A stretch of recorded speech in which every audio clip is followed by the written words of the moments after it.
Fala galera, sejam bem-vindos a mais um vídeo no canal Supernovas, o canal favorito do Eiichiro Oda. Meu nome é Samuel e hoje vamos fazer um vídeo que estamos prometendo há muito tempo, lendo e comentando as teorias de vocês. Nós juntamos algumas das melhores teorias que os inscritos nos mandaram no e-mail do canal, nós vamos ler em vídeo e analisar ponto a ponto, acrescentando nossos pensamentos e teorias, e quem sabe juntos nós acertamos algumas coisas grandes sobre One Piece. Esse vídeo é um piloto, então é muito importante que vocês mostrem seu apoio através do like e comentário, porque isso nos ajuda demais e nos mostra que vocês querem mais vídeos como esse. E aqui, claro, queremos deixar nosso agradecimento ao Stallone Cobra, ao Rodolfo Profeta e ao Delitz, que são os donos das teorias que vão estar nesse vídeo. Vocês são incríveis! Mas sem mais enrolação, vamos direto para a primeira teoria.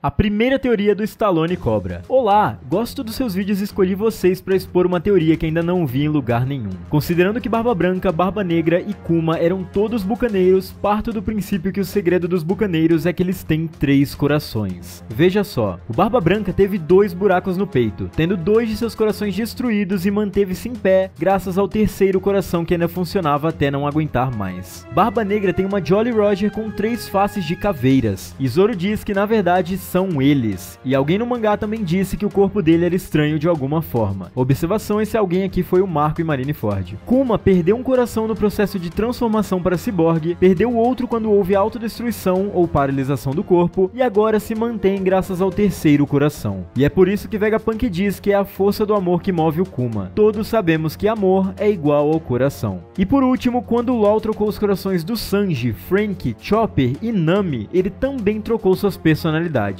pois os japoneses associam coração à personalidade do ser humano, então tudo isso está ligado e serviu para ensinar que o Barba Negra funciona dessa forma, com 3 corações e 3 personalidades. Se pararmos para analisar, Kuma e Barba Branca também eram assim, ora amáveis, ora monstros e outra hora insanos sem responsabilidade de nada. Resumindo, bucaneiros têm 3 corações e automaticamente 3 personalidades. Para matá-los, deve-se destruir os 3 corações. Espero que essa teoria seja útil, abraço! Cara, que teoria incrível e nós temos muito a comentar sobre isso. Primeiramente, nós já falamos no canal algumas vezes sobre a relação possível que Kuma, Barba Branca e Barba Negra têm em relação à sua raça, já que os 3 são fisicamente semelhantes. As raças em One Piece sempre são mostradas com alguma relação com a resistência delas. Por exemplo, quando os Lunarianos são apresentados, é mostrado a chama atrás de suas cabeças que tem a ver com a sua resistência, e só apagando essa chama você consegue derrotá-los. O próprio Luffy tem alguma relação com isso, afinal ele só consegue seguir lutando se o seu coração continuar batendo nas batidas do ritmo dos tambores da libertação. Isso é muito interessante. O que o Oda pode estar querendo fazer aqui é mostrar que essas raças têm alguma coisa em comum e mesmo assim elas são totalmente diferentes. E essas peculiaridades podem ser justamente o que vai fazer a diferença durante a guerra final de One Piece, com cada raça tendo alguma coisa, alguma fraqueza que precisa ser superada para dessa forma conseguir ser derrotada e ao mesmo tempo, se forem os heróis, conseguirem defender essa fraqueza a todo custo, ou arrumar formas de burlar isso, como por exemplo o Luffy conseguir prolongar as batidas de seu coração. Isso seria muito interessante de se pensar, e falando especificamente dos bucaneiros, seria muito genial por parte do Oda eles terem 3 corações e isso ter sido apresentado há muito tempo atrás. Alguns teoristas estão comentando sobre a possibilidade do Imu conseguir ocultar a luz do sol, fazendo que o mundo inteiro entre em um determinado período de escuridão, como se fosse um grande eclipse sem fim. Isso pode ser muito interessante se pararmos para pensar em várias coisas. Uma delas é se a gente presumir que Barba Negra realmente é um bucaneiro e vem da mesma raça de Kuma. E a outra é sobre os boatos dele nunca dormir. Talvez no passado o Imu tenha feito algo parecido, apagando as memórias das pessoas através de um grande eclipse, pode ser tanto literal como figurativamente falando, e as únicas pessoas que conseguiram sobreviver a isso ou manter suas memórias intactas foram os da raça dos bucaneiros. Isso porque eles têm 3 personalidades ou os 3 corações que você disse nessa teoria, e eles são de certa forma imunes a esse poder. Seria muito interessante e até justificaria o fato que os bucaneiros perpetuam a história do Nika através de suas gerações, e eles entre aspas são imunes ao controle dado pelo governo mundial, que pode muito bem ser não somente um controle político, mas também um poder oculto, e Imu pode ser o dono desse poder. Então pensar que os bucaneiros têm essa peculiaridade dos 3 corações é muito interessante e se aplica muito bem aos conceitos desses 3 personagens aqui. O Barba Negra Negra morreu, entre aspas, 3 vezes antes de morrer definitivamente, o Kuma também, e o Barba Negra tem essa simbologia das 3 caveiras. Assim como personagens como Wars, por exemplo, mas isso é assunto para um vídeo mais longo. Então sim, gostamos muito da sua teoria, cara, muito bem desenvolvida e muito bem escrita, parabéns. E vocês aí embaixo comentem o que vocês acharam. A próxima teoria é do Rodolfo Profeta. Salve supernovas, eu tenho uma teoria. Já ouviu falar de David Adair? Ele é um gênio que teve contato com aliens na Área 51. Segundo ele, tem um extraterrestre em seu corpo e seu coração bate diferente, como se batesse por 2. Ele já teve morte cerebral e voltou à vida como novo, pois ele ainda tem um propósito. Alguma semelhança? Nika já teve morte decretada e reviveu, e seu coração bate diferente, e essa pegada de alien vai ser pra Enel entrar na história novamente. Cara, nós pegamos essa teoria em específico porque viaja bastante e dá pra gente viajar junto, que é algo que a gente gosta bastante de fazer. Eu confesso pra vocês que eu não sabia quem era David Adair, mas em poucos minutos de pesquisa eu já descobri bastante coisa sobre ele e uma coisa muito interessante. Em 2021 ele deu uma entrevista falando sobre o avanço das inteligências artificiais e do seu perigo para a humanidade, já que elas estavam se aproximando muito da personalidade humana e poderiam representar uma ameaça no futuro. Então é algo que com certeza foi um avanço, a mente dele é um pouco avançada no tempo e ele realmente é uma pessoa fora da curva. Mas essa história em específico nunca foi confirmada, obviamente porque ninguém deixaria ele vir a público e falar sobre extraterrestres, mas se a gente pegar isso e incluir em One Piece, pode ser realmente que o espírito das frutas, por exemplo, sejam, entre aspas, essas espécies de alienígenas, porque a gente não sabe a origem dessas frutas, elas podem sim ter um poder cósmico, já que segundo a descrição / teoria de Vegapunk, essas frutas derivam do desejo das pessoas, mas essa descrição é muito abstrata. Então realmente o Oda pode trabalhar uma questão cósmica envolvendo as frutas, a árvore de Adão, a árvore de Eva, enfim, tem muita coisa que pode estar envolvida nisso, até mesmo os poderes dos próprios Gorosei e do Imu, e a gente não faz ideia de como isso pode ser revelado na obra. Porém, nós sabemos que isso será revelado muito em breve, e o próprio Oda parece gostar bastante dessa temática alienígena, já que ele mesmo já apareceu fantasiado de alienígena em suas próprias obras, e ele mesmo já comentou sobre isso algumas vezes. E afinal, ele fez uma história de capas inteira na Lua, e com vários alienígenas que são piratas lunares, então por favor, esse tema poderia estar facilmente incluso na obra de One Piece, e como o Oda é um gênio, ele saberia trabalhar isso para não ficar estranho e jogado demais. Sobre o Enel voltar, cara, essa é a parte da teoria que mais me deixa triste, porque eu sinceramente estou perdendo as esperanças. A cada capítulo que passa parece ficar mais distante disso acontecer. Mas eu ainda tenho fé, um personagem que pode e com certeza acrescentaria muito na obra se aparecesse de novo, e o Oda não perde nada em incluí-lo novamente. E por fim nós temos a teoria do Delits, e nós deixamos pro final por uma razão. Ela é gigantesca. E cara, sinceramente é uma das melhores teorias que eu já li, e o cara usou referências até da mitologia japonesa para escrever essa teoria. Então vamos direto para essa leitura.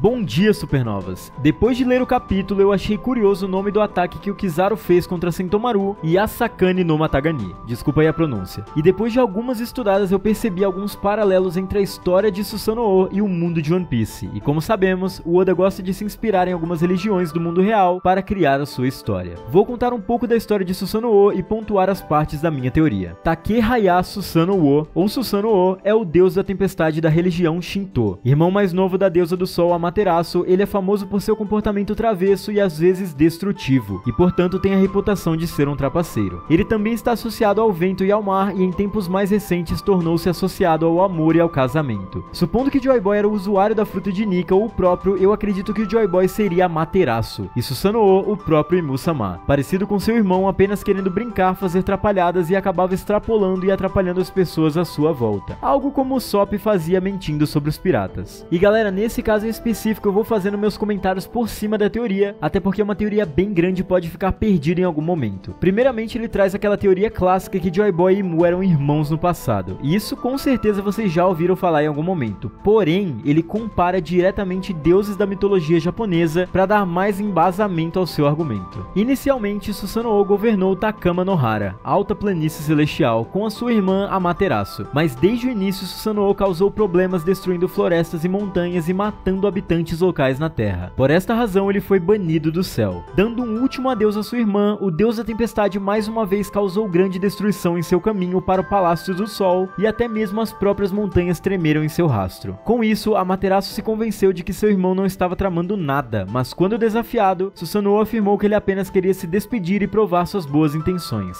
Ele disse que se pudesse milagrosamente trazer ao mundo 5 grandes divindades, isso provaria sua honestidade. Susanoo então pegou o colar de 500 joias de sua irmã, comeu-as e cuspiu-as como uma névoa de qual cresceram 5 divindades masculinas. Esses novos deuses ou kami, junto com 3 deuses femininos produzidos quando Amaterasu realizou um feito semelhante comendo a espada de Susanoo e cuspindo 3 divindades, se tornaram os ancestrais da nobreza japonesa. E aqui ele complementa com a teoria dele. Joy Boy e Mu eram lunarianos, ou de alguma raça que vivia nos céus, vulgo o topo da Red Line. Por conta de uma morte que Mu provocou na Red Line, irei comentar mais à frente, ele foi banido da tribo e em um ritual de banimento foram cortadas as suas asas. Em algum momento Enel pode ter encontrado registros dessa história e pela falta de informações ele interpretou errado e confundiu Imu com o deus Joy Boy que ele quer ser. Imu não aceitou legal a situação em que ele foi submetido, domado pela raiva ele jurou que ia se vingar e mudar a hierarquia desse mundo. As 5 divindades de Mu são os próprios Gorosei que iriam liderar o exército do governo mundial contra os lunarianos. Joy Boy, com a ajuda de alguém, criou as 3 armas ancestrais que seriam paralelo às 3 deusas que Amaterasu criou.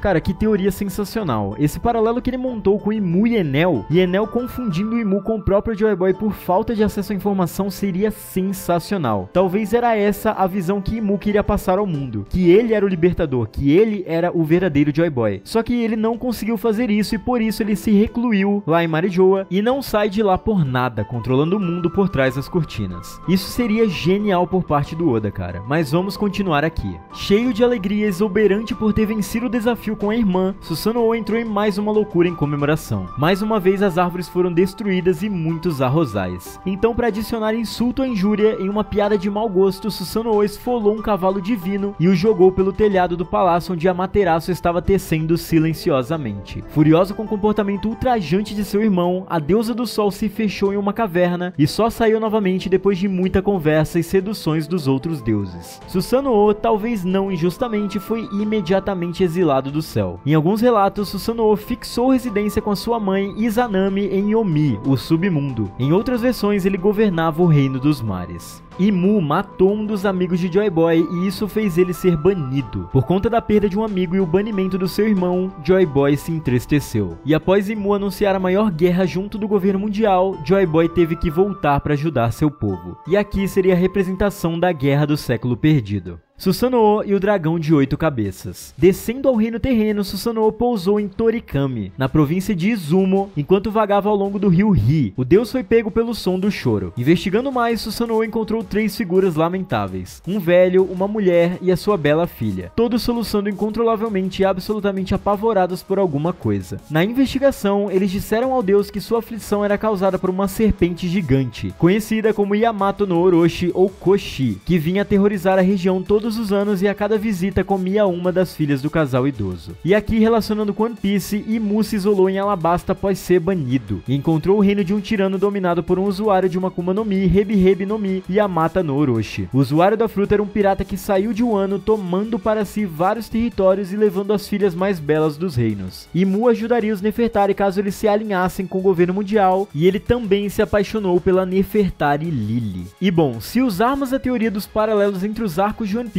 e usarmos Alabasta como exemplo, não necessariamente pensando em algum arco que seja espelho de Alabasta, porém, na temática que essa ilha traz, Alabasta pode ter sido no passado um reino totalmente seco, no qual ocorriam guerras civis o tempo inteiro, e isso pela presença de Imu. Talvez Imu se refugiou em Alabasta e se tornou governante daquela ilha, tornando o reino completamente devastado. E ele fez isso por ter a posse da Pluton, que antigamente estava em Alabasta e foi movida para Wano, onde permanece até os dias de hoje. E essa possível relação entre ele e a Nefertari Lily é muito interessante, e é uma teoria que muitos já abordaram em vários canais, mas olhando através da mitologia faz muito mais sentido. Continuando essa história, agora os pais aflitos estavam com sua última filha, Kusanada Hime. Susanoo fez uma barganha com eles que se ele matasse o monstro, ele poderia se casar com a bela garota. Concordando com isso, os pais seguiram as instruções do deus e colocaram 8 xícaras cheias de saquê extra forte em cada uma das portas de sua casa. Depois de um tempo, a monstruosa serpente serpente chegou devidamente com fogo, cuspindo de cada uma de suas 8 cabeças. Quando a temível criatura cheirou o saquê, não resistiu e cada cabeça bebeu de uma das xícaras. Consequentemente, a serpente desabou completamente bêbada e Susanoo despreocupadamente saiu de seu esconderijo e cortou cada uma das cabeças da serpente com a sua espada. E é aqui que o Delitos começa a finalizar essa teoria. Imu derrotou o Orochi do século perdido e isso se espalhou pelo mundo, agora com o pirata tirano morto. O povo de Wano puniu seus familiares até os dias atuais e isso veio a perseguir o nosso Orochi atual. Com essa libertação, entre aspas, os reinos que Orochi dominava se juntaram a Imu e assim ele começou a estruturar o governo mundial. Eventualmente a guerra iria começar. Os países que se opuseram à ditadura de Imu, como Wano, se juntaram a Joy Boy, que devia retornar, mas ainda estava abalado e de luto pelos acontecimentos passados, e ele não conseguia extrair todo o poder do despertar, assim sendo derrotado pelo seu próprio irmão Imu. Lily, já atual rainha de Alabasta, não concordava com as decisões de Imu e já não era mais o herói que salvou ela e sua família. Assim, ela traiu o governo mundial e ordenou que alguém espalhasse os poneglyphs que ela disse a Joy Boy para que no futuro alguém trouxesse a verdadeira liberdade. Agora, Imu se tornou o novo deus, usando a sua fruta. Não é estranho nunca ter existido uma fruta da água? Ninguém nunca desejou ser um homem de água? Ou será que durante os 800 anos o usuário da Mizumizu era Imu? Imu usou seu despertar e afundou o mundo em um enorme dilúvio, afundando boa parte de todos os reinos que se rejeitaram a se unir a ele. Algo parecido com o poder da fruta da escuridão ao extrair o poder de outra fruta. Imu pode extrair a energia de quem ele escolhesse, já que os usuários de Akuma no Mi eram na maior parte o exército de Joy Boy. Furioso com a traição de Lily, Imu condenou ela a comer a fruta de Zunisha. Assim, ela seria condenada a vagar pelo mar por toda a eternidade. Essa é a teoria. Muitos vão me chamar de louco, mas o tempo irá me inocentar. Obrigado pela atenção, o canal de vocês é muito bom.